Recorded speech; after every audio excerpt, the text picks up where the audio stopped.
Hello, hello. Greetings, how are you? I'm doing well. I'm Marcus. I'm Josh, how are you? Carol, there's that Oh, there we go. better. Like I see a city. You're like, wait, that looks familiar. Yeah, awesome. Marcus, who are you with? My company is Axon Collective.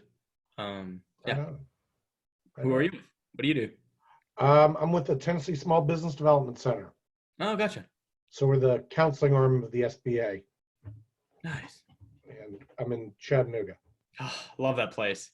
My family, before I was born, lived there, and so we would always go back on spring breaks. Beautiful place. It's gotten way better for sure. It used to be a dump in the 80s. It's a lot better now. So that's way before I was visiting. So, Touche. but Thanks for making me feel old. it's all right. It's all good. We all get there someday. It's all good. So how Cool. many are we expecting today? Hmm? How many are we expecting? I don't know. Hello.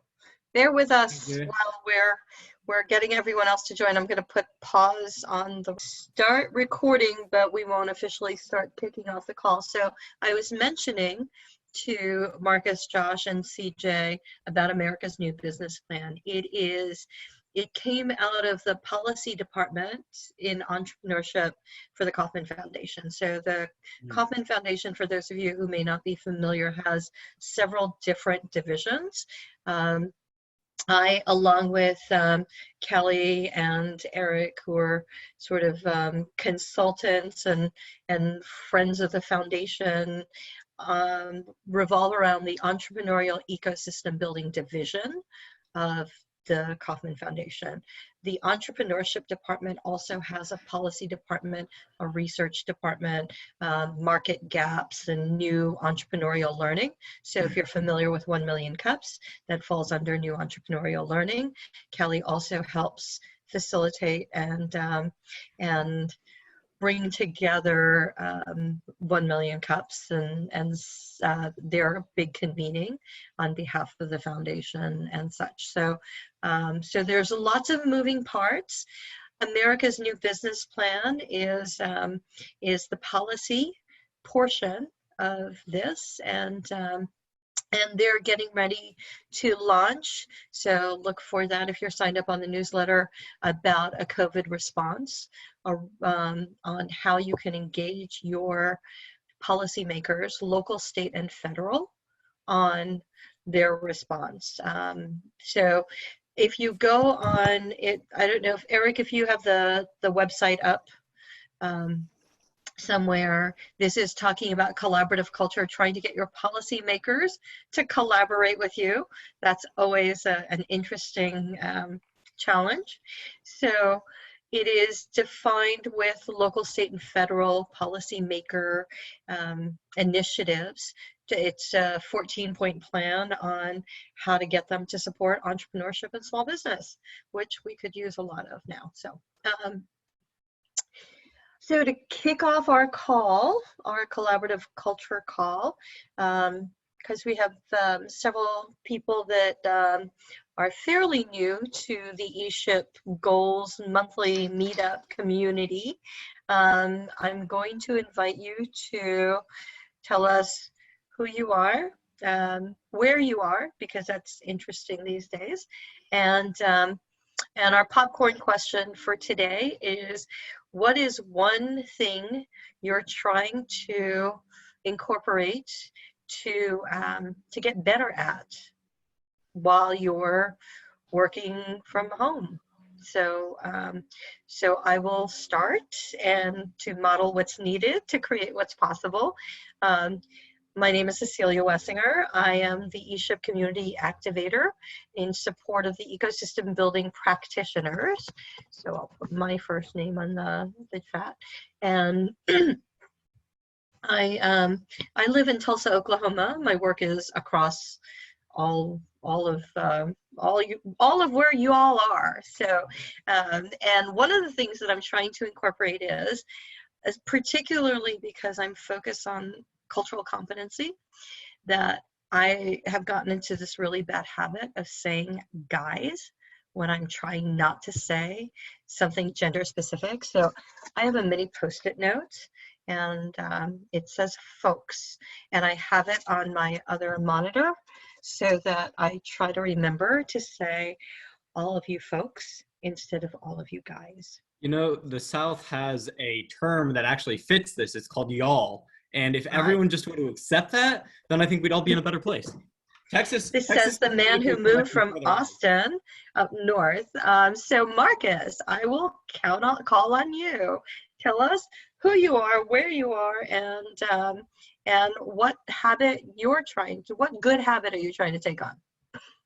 Howdy y'all, I'm Marcus, and I currently live in Philadelphia metro area, and my company is Axon Collective. We connect technical resources with entrepreneurs, and my skill that I'm trying to hone as I'm here is maybe my putting skills.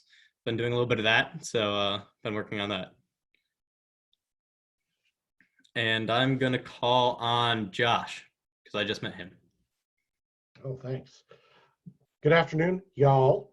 My name is Josh Brown. I am a counselor with the Tennessee Small Business Development Center. I moved here from Austin, Texas as well. So y'all is kind of in our blood. The latest habit that I've been trying to do working from home is just getting up and walking the neighborhood at least 2 times a day, getting some fresh air and getting out of the office. I'll call on Eric. I'm woefully unprepared, although the Army is kind of Southern in its nature, so I spent some time in there and spent a little time in Georgia, so all y'all is totally in my, folks and all y'all are things that I use all the time. What habit? Boy. Drinking water.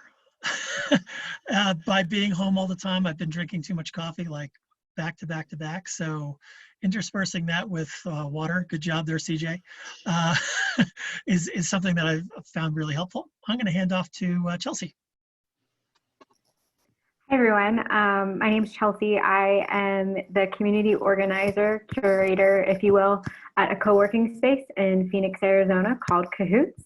I found out about this call about a month ago and attended that one in March when everything started to happen. Jenny Poon, our founder, had shared it with me, and I found it really helpful and wanted to join on today. One of the things that I'm working on incorporating is actually getting up and giving myself a stretch break like once an hour, because I'm one of those people that once I get into a project, I can stay on the computer and just like dive into it for a couple hours, and that's not really healthy. So I've been trying to get up and move around at least once an hour. And I will popcorn to Callie. Did I say that right? Hi, everyone. Good to be here today. My name is Callie Motes. I'm with a company called Wellington, and I'm here today to speak with you all a little bit about how design and curation can help create environments for collaboration, specifically in these interesting times.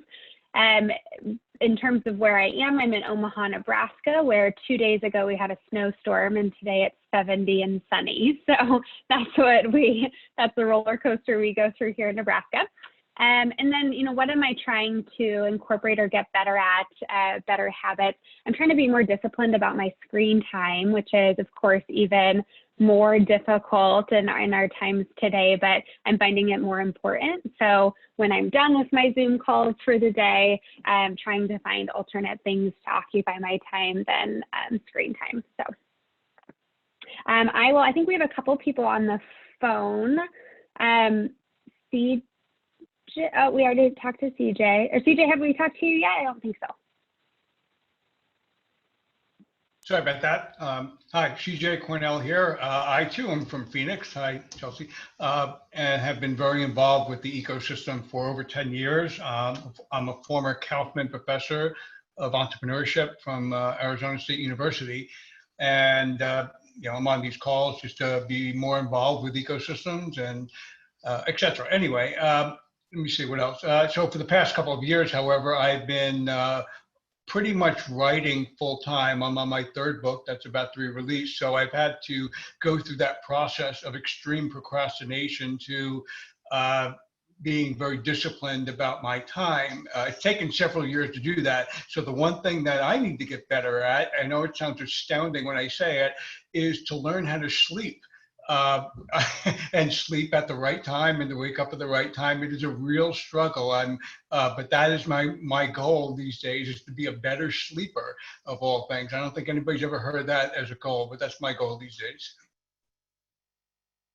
Okay, and I guess that rounds out Chet. Chet, why don't you introduce yourself and share the other stuff with us? Like, what are you trying to improve on?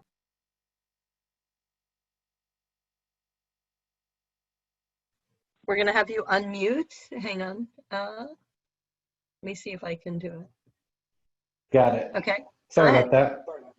My name is Chet Daniel. I work for a community college in Southwest Missouri in the Ozarks region. The Ozarks has become popular via Jason Bateman and Netflix recently. This is it's a rural area. We are about 40 miles north of Northwest Arkansas, home of Bentonville and Walmart, JB Hunt, and Tyson's. And that region has become a little Houston and is growing rapidly. And just 40 miles to our south, and there's a lot of opportunity for us to plug into that. And so I've just began the process of trying to build an ecosystem up here, connecting the rural communities to the burgeoning growth that's occurring in Northwest Arkansas. What am I trying to do intentionally? Connect with family, probably more than anything. I'm also working on my doctorate degree right now. And so just being really intentional and finding those gaps in time and trying to make the best use of them. Great. And it looks like, I think I was the last. Yep, I'm gonna welcome Herman to the group. Herman, it's good to have you on our call. And thank you.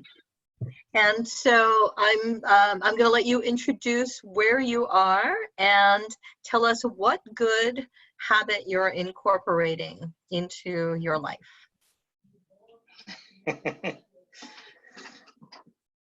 All right, so Herman, out of Philadelphia, and not so much good happening in Philly. We just got Monday tons of emails coming from our business community who did not get money from SBA, and they're not happy. So besides that, I think 2020 started as a good year in terms of how the ecosystem is integrated. All the providers currently, we are working very closely, and that is a good thing. It has not happened in our region for a long time, but now we are very collaborative. And the virus also now provides a unique opportunity for all the ecosystem builders, because for the first time, the business community itself has realized that they need each other, and they also need to be connected to everybody in the ecosystem. So the net that was loose is becoming tight. So Herman, let me ask you, I think what we were doing as a popcorn question was trying to share just a quick what new habit or habit are you trying to improve personally or professionally while you're working from home? So I guess for me, it's having gotten used so much to meeting with people face to face and just adjusting to the reality that you'll not be able to see people face to face, and try to basically make it look like even when you're having an happy hour time, that it's like people around you. That was hard even when I tried to connect with some of our clients, and they still find it strange. Yeah. Yeah, I think you're right. We're trying to adjust to the current situation. Dia, we'll have you wrap up with where you are and what you're trying to incorporate into your daily life. Awesome, thank you. My name is Dia Ghosh. I am here in Ada, Oklahoma, which is in southeast Oklahoma. It's a smaller town of 16,000 people, and I work with our economic development organization here. A good habit I'm trying to incorporate is creating boundaries between that personal, professional, at home. And I know that's pretty like a large picture thing, but just keeping that in mind is helping me, like, this is work, this is not, just to keep me sane. So is there anyone else left, or? Nope, that works. And I'm going to turn it over to Eric to introduce our guests, Callie, and then and Callie has a presentation, and you should be able to share your screen, Callie.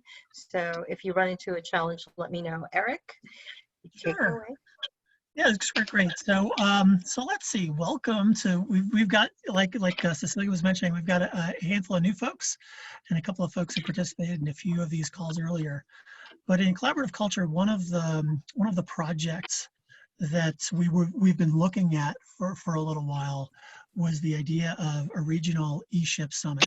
First of all, can I get like either just a show of hands or in the chat, how many people have participated in the ESHIP summits from the Kaufman Foundation in the past? All right, so sort of half and half. And I'll just really briefly, the idea of a regional ESHIP summit is it's difficult to get everybody together from around the country.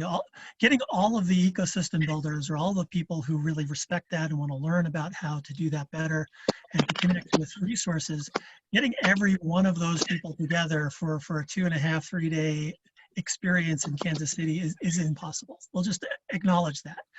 And in addition to that, there's a lot of people who respect this work and sort of need to learn more, or we think they need to learn more.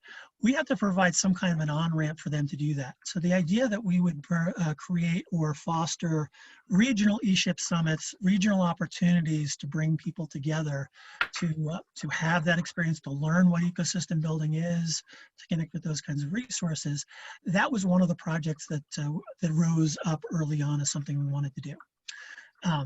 And I'll get past my preamble in just a second.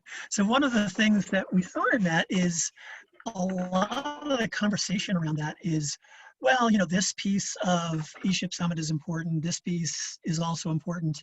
But we recognize, those who've been through, you know, who've been there, that the event, the experience is far more than the sum of its parts. So we can't just boil it down to an agenda and these other kinds of little things. And in thinking that, we wanted to get some voices in who'd had a role in the design and how that environment shaped in order to foster kind of more of a collaborative environment. Because I think those of us who participated, it is a very different experience than going to your regular, to going to even a really good conference. It's a very different experience. So Callie with Wellington is one of the folks who's been shaping that, you know, pretty much, I think, from the very beginning, and a thought partner with Kaufman in terms of making this happen as it evolves over the years. So we thought having her voice in here to share a little bit of the thinking behind it would help us as we move forward, thinking just about collaborative culture broadly, but also to the extent that we're working on something like these regional ESHIP summits. And I'll leave it there. I've talked too much. Awesome. Thank you, Eric. Well, I'm really glad to be here, and thank you all for having me today. It's interesting, you know, Eric, as you mentioned, a lot of the design philosophies and principles we apply to designing the ESHIP Summit from the beginning back in 2017 can be applied to large, small-scale events, as well as, honestly, just everyday conversations as we try and collaborate the best we possibly can with our communities and our ecosystems.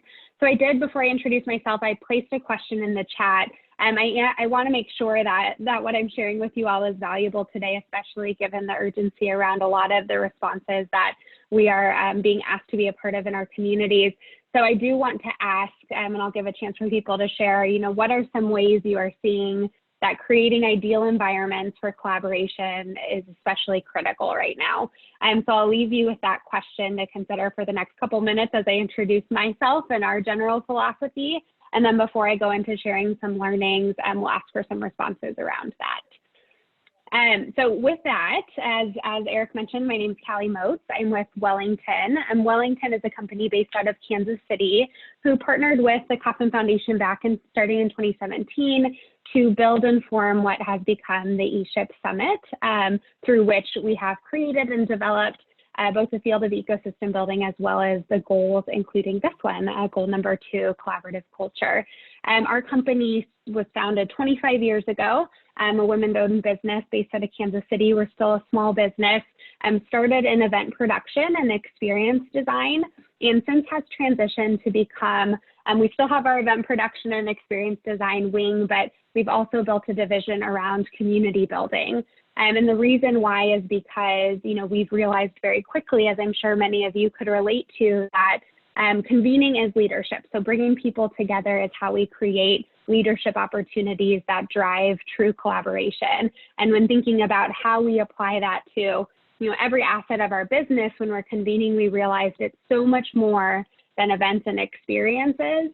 It really is creating those foundational principles of community building in order to be infused in all of the work that we do. So my role at Wellington now, I run our community building division, and as a part of that, I get to be integral in this ecosystems work as well, which is truly one of my career's greatest blessings. So with that, I'll share my screen really quick.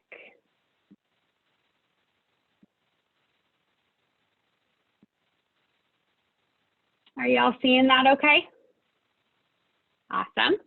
Okay. And so, first just to touch on our philosophy. So leadership is convening, as I mentioned, that every opportunity to convene, whether it's virtually or in person, whether it's a conversation with, 5 to 10 people or a summit of 500 to 1,000 people, is an opportunity to build and strengthen our community when it's done through our authentic engagement and purposeful design, and those two pieces being the absolute most important. And so when we talk about this today, I'll stop sharing my screen here in a second before I go back to it.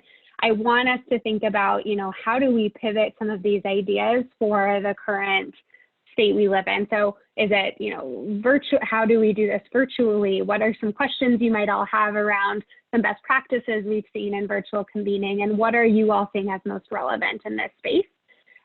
So with that, I'll go ahead and throw my question into the rink, and would love to hear from some of you, what are some of the ways you're seeing that creating ideal environments for collaboration are especially critical right now?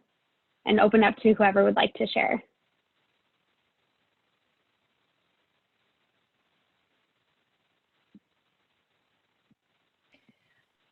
Kelly, one of the things that we talk about in, as you well know, in the ESHIP goals community and around summits, and especially around ecosystem building work is the inclusion part of the diversity inclusion, and diversity is very much top of mind.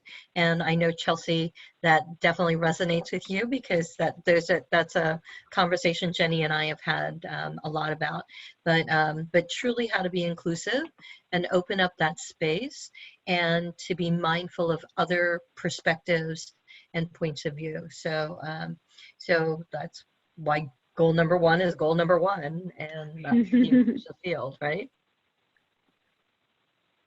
Yeah, definitely. And it's interesting because what we're experiencing is, that gap actually grows wider when we're in a virtual space where we can't be meeting in person. So how do you solve for that? I want to make a few comments, observations on in Phoenix. So we're a fairly large ecosystem as far as population goes, but also diverse and in many different dimensions. And in the beginning, 10 years ago, about 10 or 11 years ago, when we started to see the gap in entrepreneurial success versus the size of our city, and that there was no driving force forces like a Google in the area or a PayPal mafia. So organically, we began building the community and the ecosystem. And that sounded great in the beginning. But my observation after 10 years of this is that two things. One is that there are, it's like a Russian doll of many different cultures of cultures in there, at least in a city this size. Where some cultures are more technical oriented, and that we have some accelerators and incubators where you feel welcome there, but it's not exactly inclusive, no matter what they do. There are other cultures that are more for the small business crowd who are trying to get off the ground with one or two person businesses.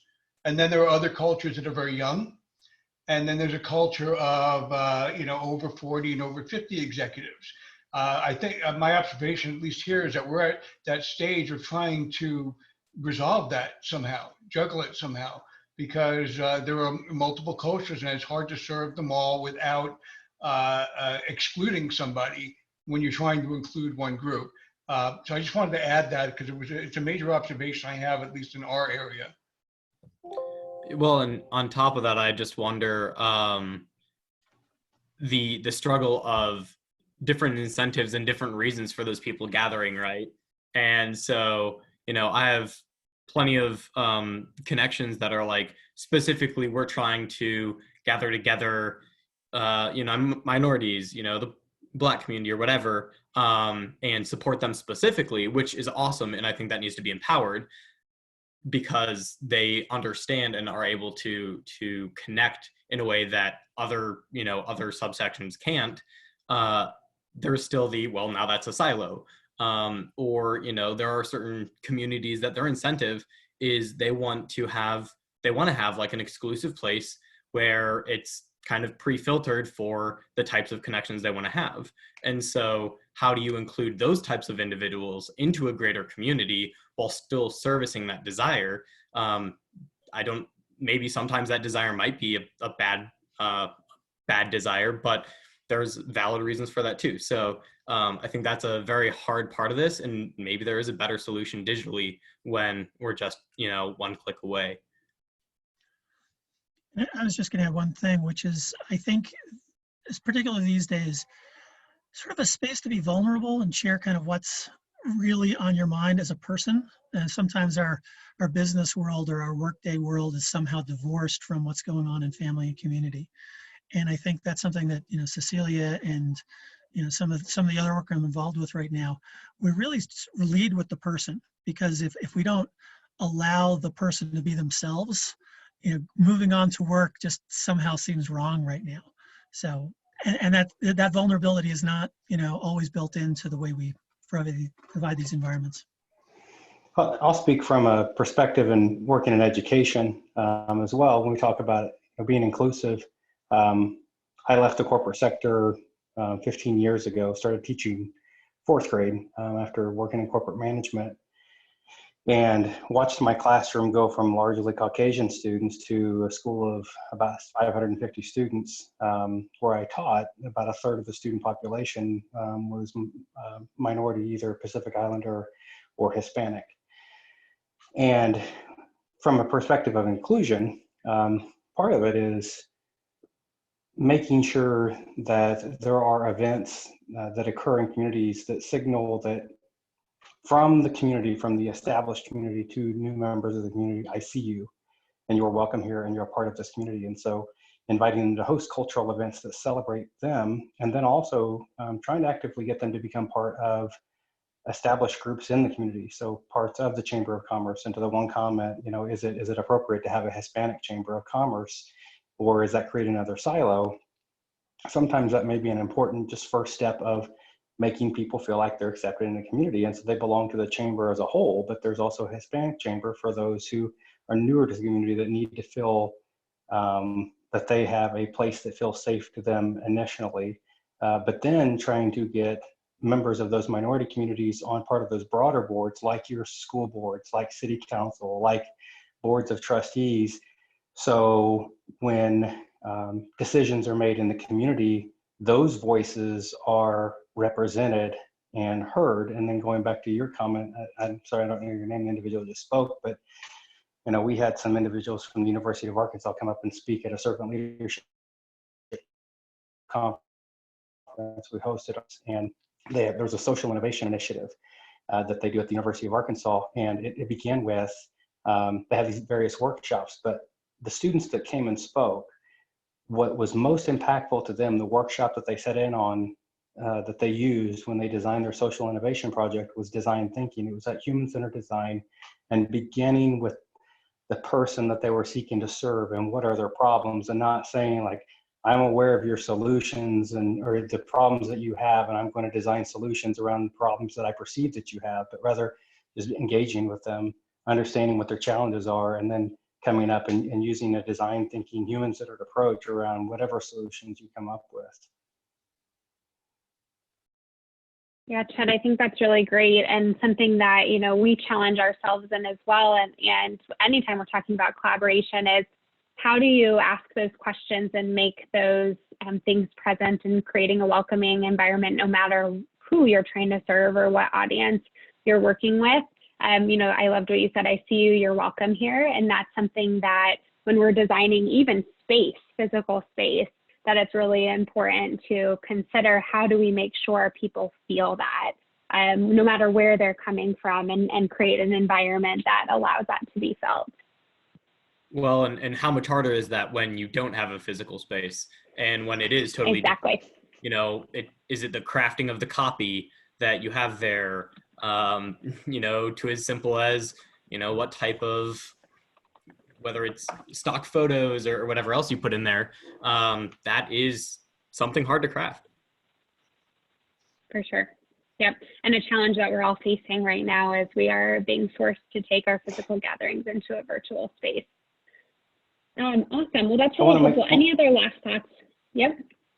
I want to include one more thing. We talk about a physical space and how to design it. One thing that was interesting, I want to go back to these students, because really it was profound. We asked the professor, or the director of this program, to come and speak. He couldn't speak because of the engagement, so he sent his students, and the students that he sent were far more effective than the director ever would have done. But one thing that they talked about was they said that they tried to come up, they had this idea that they wanted to implement, and they weren't getting any traction, and they had a semester to implement this social innovation challenge, and they were halfway through the semester, and they were trying different ideas, and they tried to host this event and tried to host that event, and it wouldn't work. And finally they just started showing up on Saturday mornings and engaging with the kids and playing games with them.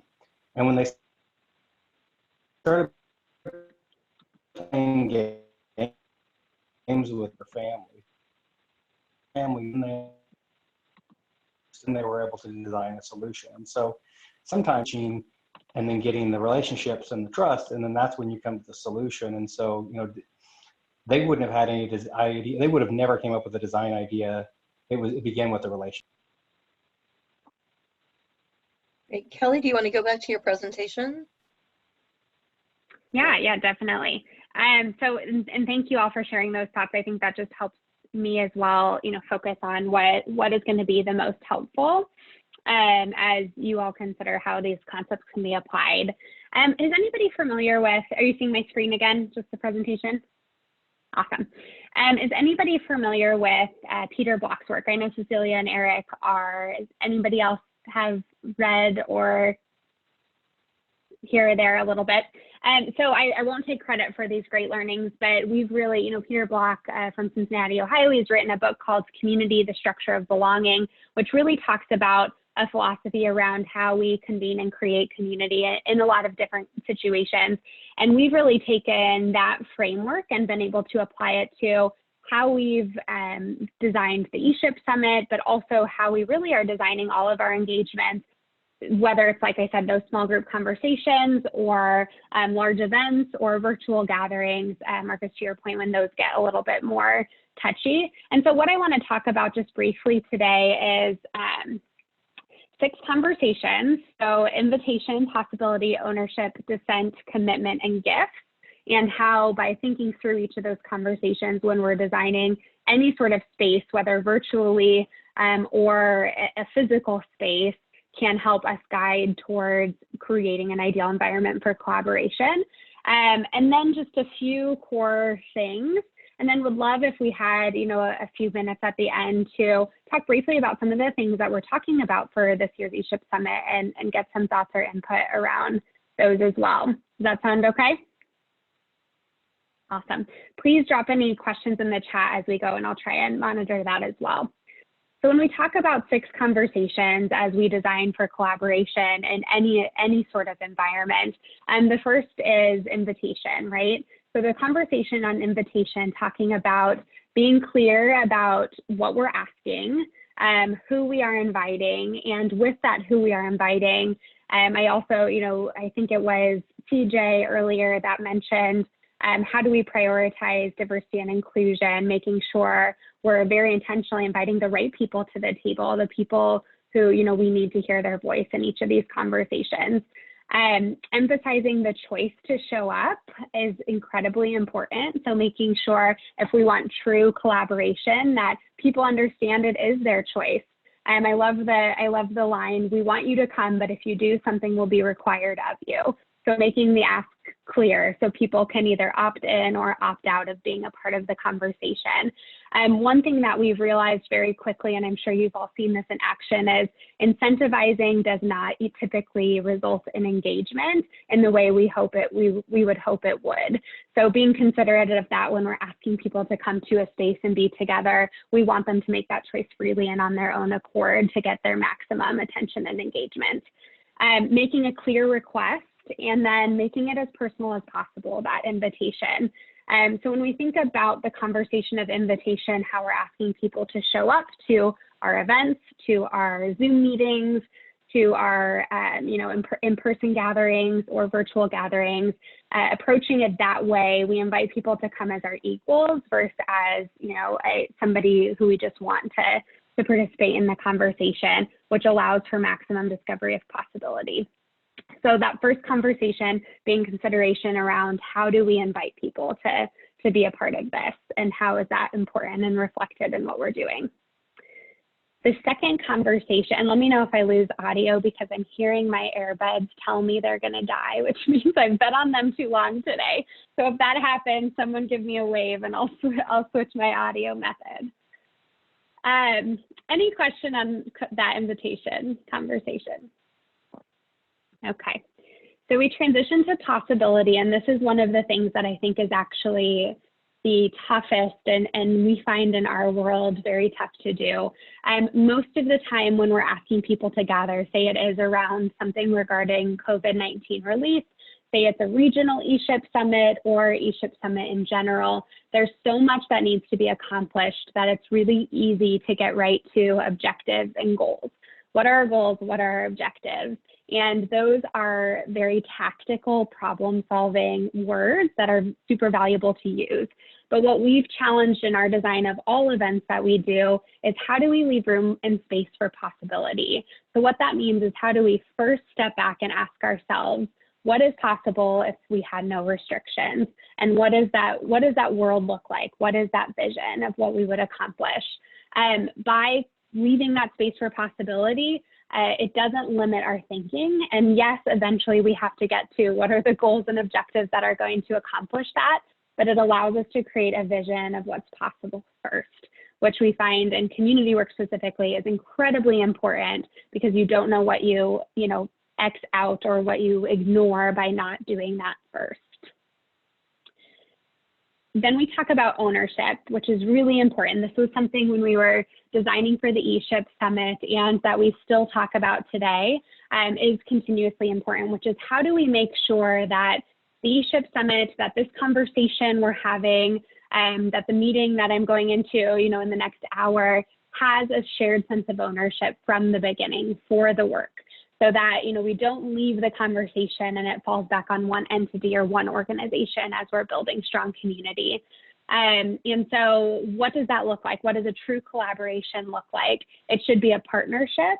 So everyone leaves with a clear understanding of what's expected of them next. Marcus, it's interesting, you talked a little bit about earlier, how do you create space for people to show up as they are in a virtual environment, in whatever environment it is, and still be able to contribute? What are the messages that go into that to make that accessible? And I would argue the messaging is incredibly important when we talk about the invitation stage. But one of the things under ownership, possibility, and the next conversation, dissent, that's more important than ever is the questions. So I say this a lot in our design when we're designing for anything, any sort of conversation truly, that as conveners, we should not be expected to have all the answers, regardless what sort of conversation you are convening for. It's actually more important that you have the right questions, because if you have questions that instill ownership, that ask for possibility, that allow for dissent and allow people to show up as they are, the community will bring the right answers. So we always try and challenge our audiences in our design, and that we should not have the answers, we should have the right questions. And how do you design for the best possible questions? We talk about dissent, which is really uncomfortable for a lot of people a lot of times, but one of the most important things in community conversation, which is creating space for dissent. And it's really how diversity gets valued in the world and in all of our conversations. That means creating the space at the beginning of your conversation to say, it's okay to disagree. It's okay to have an alternative idea, that we want to hear that we don't want everyone to leave saying, yes, that's great, great, great, because then we know somebody in the room is not being truthful and we're not getting true progress. So creating that opportunity, and a lot of times that's as easy as saying at the beginning, we want your honest feedback. We want to know from you, how you're feeling about these things, if you're agreeing, if you're disagreeing, how important that is. And that is how we are able to get good progress, but also truly value diversity. And then we talk about commitment. Commitment is important, but it also has to be okay for people to say no. So, in a lot of Peter Block's work, and then also other work we talk about in community, there's this idea of lip service, which is committing without the intention to follow through, which we all know is the enemy of progress. And we all honestly have probably been guilty of it at some point, which is the feeling that we have to commit to something because everybody in this room is committing to something, even with the knowledge that maybe our capacity or our personal situations wouldn't allow us to follow through on that. And so making sure when we're setting up for commitment, we're being clear on what we're going to ask of the commitment before they arrive, so in that invitation process, but also that we're making it okay for people to say, I don't have the time or capacity to commit to this fully, but I want to support in this way, whether it's, reviewing, being supportive, whatever it might be, because committing without intention to follow through is truly the biggest enemy of progress, and we've all felt that pain before. The importance of commitment, though, is that when leaving the space, it's not all on one organization or entity to solve. And I know a lot of times with ESHIP Summit specifically, it's something that we really fight for and struggle with because, it's tough. We want to be able to share all the knowledge we have, but also want everyone to leave knowing that the Kauffman Foundation doesn't have all the answers, and that's why we need to gather in this way to be able to work towards what does the best collaborative culture look like. And then lastly, gifts. So really looking at throughout the whole process of design from invitation to commitment, how are we focusing our conversations and our questions collectively in a way that leverages the gifts of those in the room in order to make progress versus focusing on the weaknesses. So how do we make that present from the very beginning and use that for maximum progress? So when we're designing, like for example, for the ESHIP Summit or for any other event, engagement, conversation, design, we really walk ourselves through how are we taking each of these conversations into effect to create an environment that is most prone to productive collaboration. Because in order for collaboration to be most successful, we know all of these elements need to be present. So I will pause there for a second and just get any thoughts or questions from that. Cool. Awesome. Okay. So a few core considerations outside of those 6 conversations. I talked about this earlier. leadership is convening, and we truly believe that. So in order to make a substantial progress, whether it's convening in a virtual space, whether it's convening in a physical space, that is how we get true traction in leadership, by getting all of those inputs and that maximum collaboration, which leads us to the importance of the small group, which is, the one entity that allows us to really consider the opinions of all. And then we talk about prioritizing hospitality and then physical space and its effects. And when we talk about prioritizing hospitality, I think it was Chet who was speaking to this earlier, regarding, making sure people feel welcome when they come into the space, no matter what that space is. And there are really simple ways to do that as well. Similarly to how, Cecilia welcomes each of us to the call if we are arriving a couple minutes late, or maybe have to leave a couple minutes early, the way, you take a moment to pause and consider hospitality and what someone might want to hear or feel as they're coming into the space, and how that makes them feel most welcome. Those small things, even just having somebody to greet as they're getting on the Zoom call or as they're walking in the door, make all the difference for how people show up to each of these events. So I would just say, these 4 things, I don't want to get too far into them, but considering them definitely is important as we're designing. Now, Marcus, you asked earlier, how do you do this in a virtual space? And one thing we've really been challenging ourselves, as you can imagine, over 50% of our business is convening an event. And so we've been very, very challenged during this time to consider, what does that look like when it looks different, when we've put so much on how important that is. And one of the ways we've done that is we've decided we're not going to think about a virtual experience different than we think about an in-person experience. So when we think about experience design, what we would want someone to feel when they walk in the room, what we would want them to think when they sit and ask questions, or when they answer questions, or when they become present in our space, we apply those same principles to the virtual space, and then consider, how do you just execute it differently?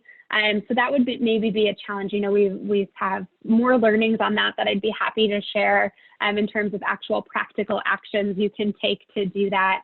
But that's one of the ways we've really been able to alternate our thinking as we get into a virtual space. Something I guess I kind of have a question or thought about is the kind of the mix of leveraging people's gifts and just the recognition that certain pieces of this definitely require different gifts. So the hospitality, I wish I was super hospitable. My wife is super hospitable. I just like being hospitable. And so I'm not the person to be in charge of that, but it's a lot easier when you're in a physical space to be like, hey, you go over there and stand at the door and greet people or whatever else. But when you're in a digital space, coordinating that type of thing and coordinating people's gifts and leveraging that, I feel like is much harder. So I'm curious if y'all have thought about that, or if we have any input on how that looks. Yeah, so some of the very practical tactics we've used to be able to do that are just thinking about, specifically, how do we use the chat? How do we intentionally set up a few people in those facilitator roles? So before we start a virtual gathering, we actually talk through, who is going to be monitoring the chat and welcoming people in that way? Who is going to be welcoming latecomers, because that can be a private chat functionality, that somebody is monitoring who's being entered late and how do we welcome them to the space in a different way. And then who's going to be monitoring something as simple as technology issues is usually somebody separate. So we have somebody looking at, what is the connection speed of all of these individuals? And if we're noticing Eric is coming in and out, how can we offer help so that it becomes less of a challenge for Eric to participate in what's happening right now? So it's thinking through some of those things on the front end that you wouldn't probably think through as you're getting on a traditional Zoom call, and very deliberately assigning those roles so that they do get executed on. That would be one practical way that we've noticed it's not successful without it, to be honest, without having those conversations beforehand. I don't know, is that helpful?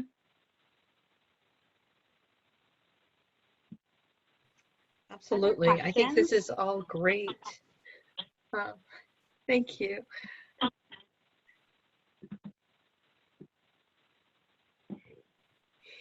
So Do you, and I just want to be mindful of time. And I know that there's some things that Kelly wanted to go through. So we'll pause for any questions and then have you wrap up your tips. That would be great. Thanks, Cecilia. Appreciate it. One of the things that I would love to challenge this group to think about, and letting you all in on a little insider knowledge as well, as Cecilia, Eric, myself, and some of the broader team have been planning and designing for the ESHIP Summit this year through this process. One of the things we've realized is the importance of really making sure that we are setting people up in a way that they can easily activate their own local ecosystems when returning back home. In the past several years of the ESHIP Summit has been really focused on building the field. We've made progress towards that. That is still a work in progress. But now, how do we really transition a lot of those ideas, the ideas that have come through these goal calls, to make them very actionable in your local ecosystems, especially now at a time when that's going to be more critical than ever as we come out of COVID-19 relief.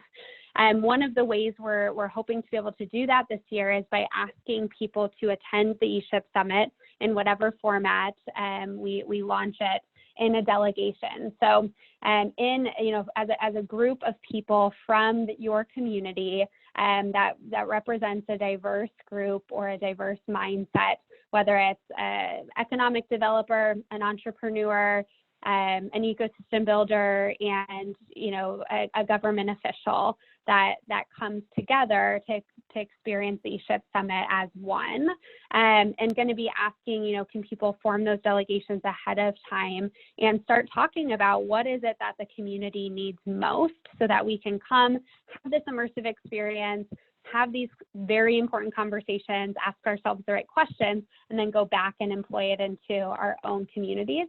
So my question for this group, around collaborative culture is really, does that concept resonate as helpful? But I think more so than that, when we talk about regional ESHIP summits, that is sort of what is being asked of formation of a delegation. And so is that something that this group is even interested in starting to look at what that looks like in terms of forming a delegation within your own community, and just any general initial reactions to the idea of the delegation format? I think it's a really good idea, just because some of these different spaces don't really interact as much, whether it's media and ecosystem building or something like that. And having an activator trying to actively bring those together, I think will empower the local ecosystems that much better.